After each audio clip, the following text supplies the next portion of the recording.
Hi, my name is Lutfi Hawk. Welcome to the channel. Just wanted to give a brief introduction as to who I am and what the point of the channel is.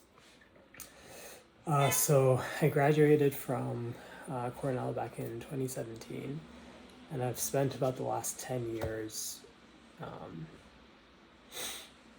kind of figuring out the path towards becoming a doctor, whether that's a doctor scientist or a medical doctor. And I'm about to sort of transition to the next stage of, life/training. But I wanted to essentially make this channel to consolidate what I learned in my 20s.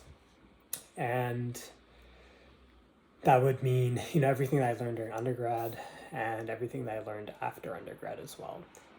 And I've basically been there and done it. If you're interested in becoming a scientist and pursuing a PhD, I was accepted and am actually currently enrolled at a PhD program at UPenn in immunology.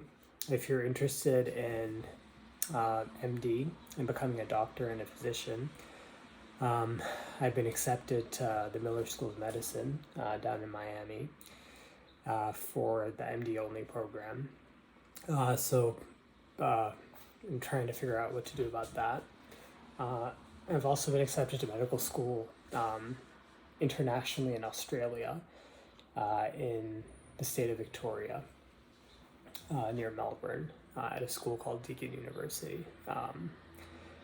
So I've been through the MD route, and then last, if you're interested in becoming a physician scientist, which is essentially at my core, I think what I am or trying to become.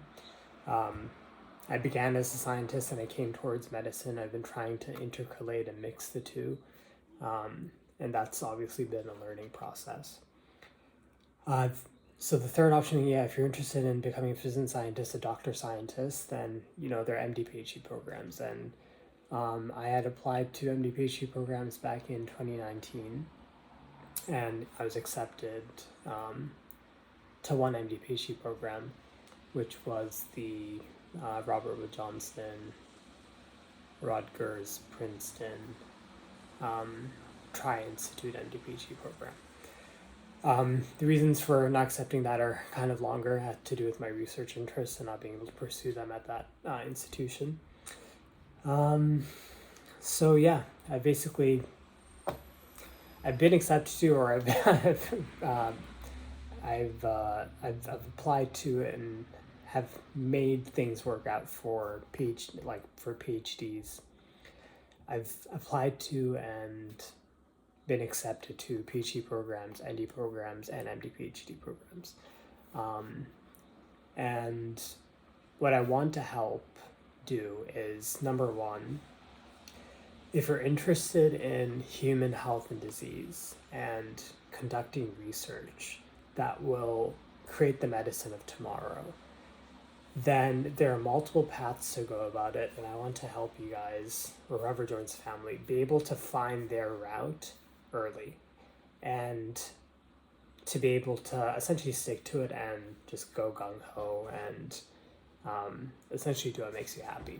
Because at the end of the day, if that is your objective, which it is mine, there are different routes to go about it. You can become a PhD trained scientist and you can do research at academic university hospitals or research clinics like Mayo and Cleveland.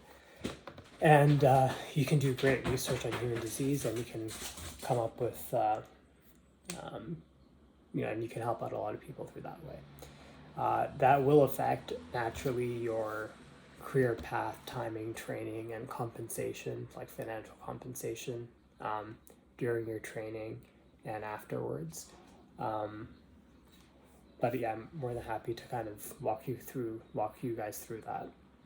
But you can also be an MD only, and you don't really need a PhD to do clinically impactful research and help people through research. But it will come with trade-offs. And the last and third is, you can obviously do both. Anyhow, regardless of, the career, regardless of the career orientation to type advice. I want a part of the channel to be essentially all the knowledge that you need to kind of walk through this path. And for me, it definitely started in high school. It started when I took AP Biology with my high school teacher, Dr. Townley Chisholm. I was at Phillips Exeter Academy. And that's kind of that's the first block. If you want to do research, if you want to become a doctor and you want to do clinically impactful research, I think it really does start with AP Bio. Yes, there are lots of people that do alternate careers or alternate fields of studies, and it can be very insightful because you bring something to the field of medicine that other people won't be able to. But if you are trying to just take a beeline and you want to educate yourself with all the different facets of, biology and human life and life sciences, then it really starts with AP Bio. And so I think one component of this channel will be essentially all the knowledge that you need to know for AP Bio. And then during university, I'd say that general biology, which would essentially be your Campbell Bio at uni level, I'd like to create content for that.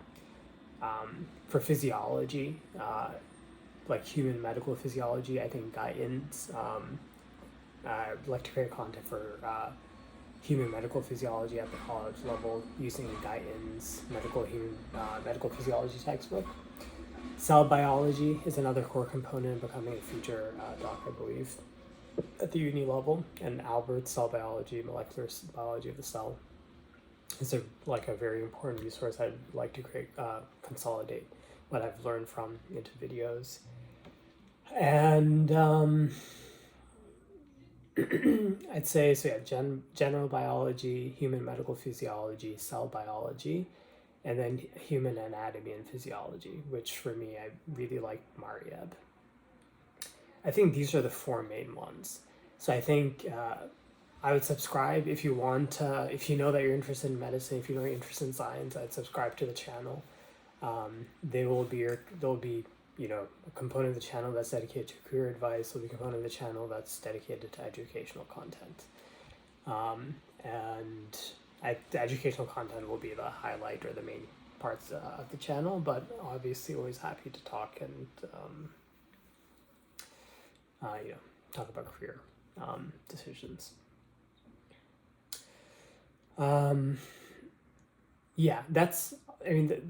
That's the beginner. I'd say the components, and naturally may expand with time, but I'd like to consolidate what I've learned in my 20s into videos from an educational career standpoint, and then hopefully in however many years' time it'll kind of be complete and be able to serve as a resource for all young scientists and young pre-medical professionals or young pre-meds to kind of flesh out what they want to do and how they want to go about it. If you're interested in career in science and medicine, go ahead and subscribe to the channel. I've learned plenty in the past however many years trying to do both, and I still am. We'll see how that ends up, but go ahead and join the channel and look forward to seeing you there.